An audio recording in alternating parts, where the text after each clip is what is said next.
omwana yabikira nabbi sallallahu alaihi wasallam taata anfuddeko. Nabbi wallahi nekimukwata n'agamba kino nkiyitamu ntya, amumanyi raisul munafiqin, yakulira abannanfuusi nga nti yali abamanyi, naye ng'ate sahabi ono mutabani w'omunnanfuusi ate mukwano gwe. Namuga ya Rasulallah, tenjagala ezimu ku ssuuka zo mwe baba bamuzinga, laalla allaha yukhaffifu anhu, si kulwanga Allah essuuka eri ayinza ogisinzirako nekimukolera.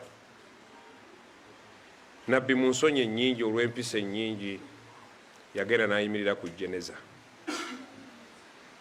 Wallahi alazim, naffe waliwo be tunyimirira ku jeneza zaabwe nga tetwayimiriddeko, naye olw'ensonyi n'oyimirirako, bw'omala n'ogaa nti ayi Allah nsaba onsonyiwe, ono gwe nsaalidde abali tatikwa kusaalirwa, naye musaalidde lwakuba nawasaayo,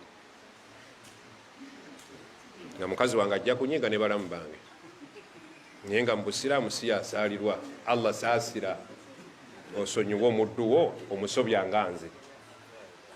Kyali kikutuuseeko bonedda, bwe kiba tekikutuukangako kigenda kutuuka ku jenezayo nga banno basaalira ggwe, bamala okukusaalira begayire Allah nti tusonyiwe ezambi ne tukoze okuyimira mu maaso g'omuntu afaanana baati.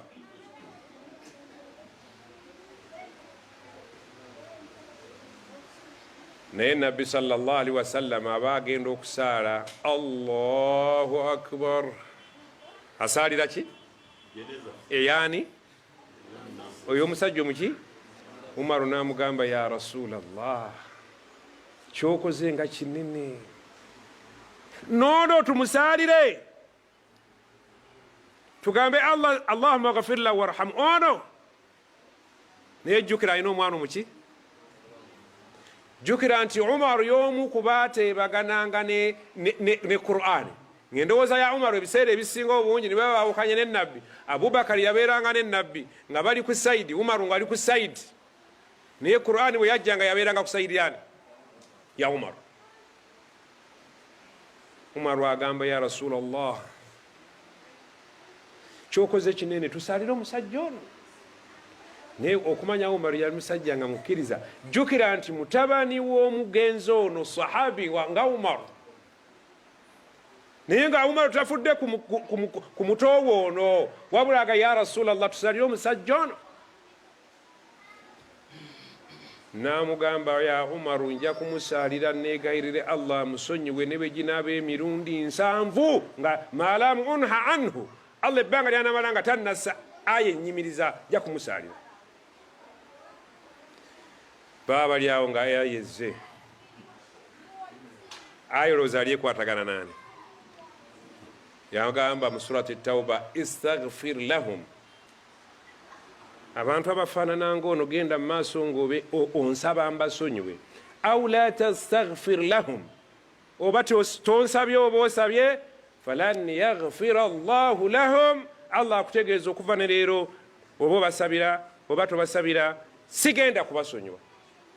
In tastaghfir lahum 70 marra falan yaghfira Allahu lahum, ne bw'one neegayirira emirundi 7, Allahumma ghafir lahu warhamu, Allahumma ghafir lahu warhamu, n'oweza emirundi 7, nkukakasa sigenda kubaddiramu.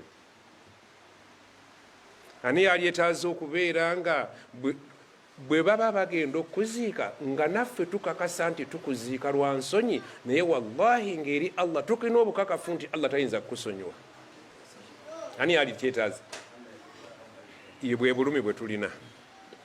Tuzze South Africa ku ssente zammwe, mulese emirimu gyammwe ku lwaffe, muzze wano nga mwagala tubeeko kye tweddukanya kibayambe. Wallahi akyalina omulimu gw'obulaguzi nkuwa amawulire ag'essanyu nti ne tufiira wano ffenna omuliro oba oguwangudde. Wabula omukisa gukutte otegedde, bw'ofa enkya ng'obadde n'enniya ebisuula ekiro, ejja n'ogimaze insha Allah, kubanga Allah agambye nti inna Allaha la yaghfiru an yushraka bihi, siri mweteefuteefu kuttira ku liiso muntu yenna yava mu nsi nga musamize, wayagafiru ma duna dhalika liman yasha, ebisigadde ku gwe ndibandyagadde ndimuttira ku liiso.